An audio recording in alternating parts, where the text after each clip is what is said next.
રાજકોટ જિલ્લાના ઉપલેટાના મુખ્ય રસ્તો હાલ ભારે વાહનો માટે બંધ હોવાથી વહેલીમાં વહેલી તકે રિપેર થાય તેવી લોકમાંગ ઉઠવા પામી છે. ઉપલેટાનો ગણાતો મુખ્ય રસ્તો જે ઉપલેટાનું નાક ગણાય છે તે ઉપલેટા ધોરાજી રોડ પર જે ગોડલ સ્ટેટન હેરિટેજ પુલ આવેલ છે તે પુલ કલેક્ટરના આદેશથી છેલ્લા 1.5 વર્ષોથી ભારે વાહન માટે પ્રતિબંધ છે, તો તેનું સમારકામ કરાવી પુલ ચાલુ કરાવવા લોકમાંગ ઉઠવા પામી છે. ઉપલેટા નગરપાલિકા હસ્તક ઉપલેટા ધોરાજી રોડ આવેલ છે. નગરપાલિકા વિસ્તારમાંથી લાખો રૂપિયા ટેક્સ ઉઘરાવે છે, પણ નગરપાલિકા તરફથી એક પણ જાતની સુવિધા જેમાં સ્ટ્રીટ લાઇટ, સાફ સફાઈ કે કોઈ પણ જાતની નગરપાલિકા તરફથી સુવિધા મળતી નથી. તો ઉપલેટાનો નાક ગણાતો જે રોડ પર રાતે એક પણ સ્ટ્રીટ લાઇટ જોવા મળતી નથી, તે અંધારપટ જોવા મળે છે, જેને લઈ લોકોમાં ભયનો માહોલ જોવા મળ્યો છે. રાત્રે માણસોને નીકળતા પણ ડર લાગે છે. તો આ વિસ્તારના લોકો દ્વારા વારંવાર રજૂઆત કરવા છતાં કોઈ પણ જાતના પગલાં આજ દિન સુધી લેવામાં નથી આવ્યા. તો સ્થાનિક આગેવાનો કે ચીફ ઓફિસર તરફથી કોઈ પણ કામગીરી થતી નથી અને જો કોઈ કામગીરી ન કરવામાં આવે તો આજુબાજુના રહીશો અને ઇન્ડસ્ટ્રીઝ એરિયાના લોકો દ્વારા તેમના વેરા માફ કરી આપવા માંગ કરાઈ છે.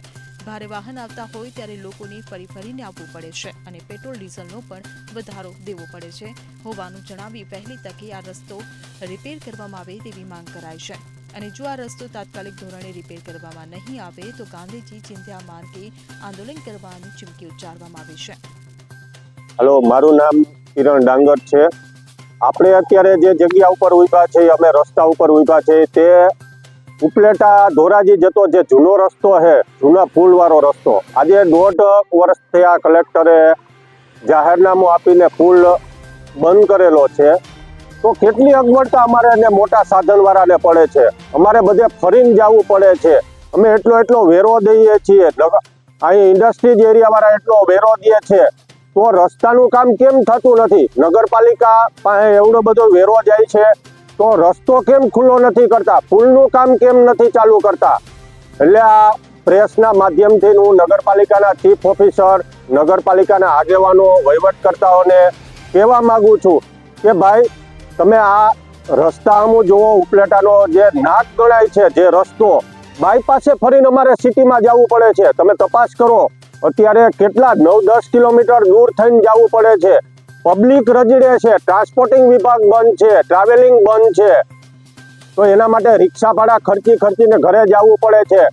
હું નગરપાલિકાના ચીફ ઓફિસર, નગરપાલિકાના આગેવાનોને વિનંતી કરું છું કે તમે આ જે ચૂંટણી ટાઈમે રોડ વાઇડિંગ કરો છો, અત્યારે થોડું ઘણું સાફ સફાઈ કર્યું એવું કરો છો, શું કામે આવા દેખાવ કરો છો? સ્ટ્રીટ લાઇટો ફિટ કરાવો. અંધારામાં આ રસ્તામાં તમે નીકળો, રાતે એકદમ અંધકારમય હોય છે, તો સ્ટ્રીટ લાઇટો ફિટ કરાવો. બધે બીજા સિટીમાં જુઓ, બીજા ગામડેમાં જુઓ, ગ્રામ્ય લેવલે હવે તો એવી સ્ટ્રીટ લાઇટો ફિટ થઈ ગઈ. તો ઉપલેટા તો ગોંડલનું નાક ગણાતું એવું સિટી છે, તો શું કામે સુવિધા નહીં?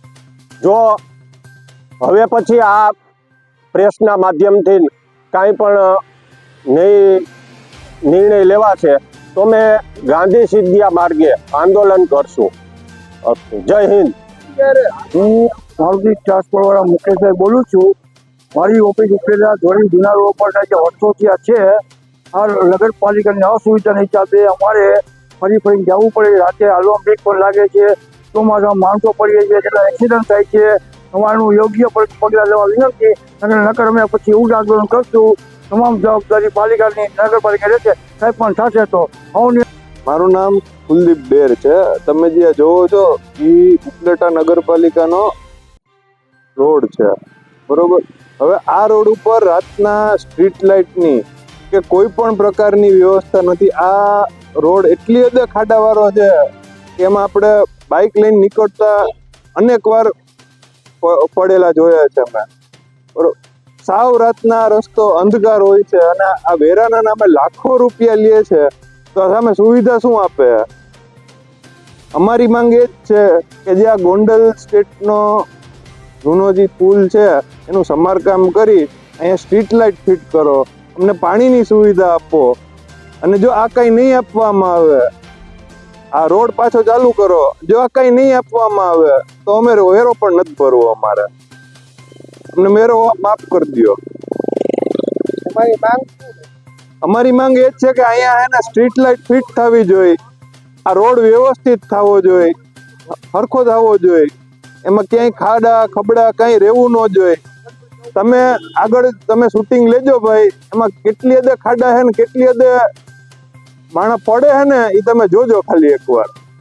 સરફરાઝ કોડી સાથે CN24 ન્યૂઝ ઉપલેટા. હવે જુઓ દેશ દુનિયાની તમામ ખબરો તમારી આંગળીના ટેરવે. ઉઠાવો મોબાઈલ અને Google Play Store પરથી ડાઉનલોડ કરો અમારી CN24 ન્યૂઝ મોબાઈલ એપ.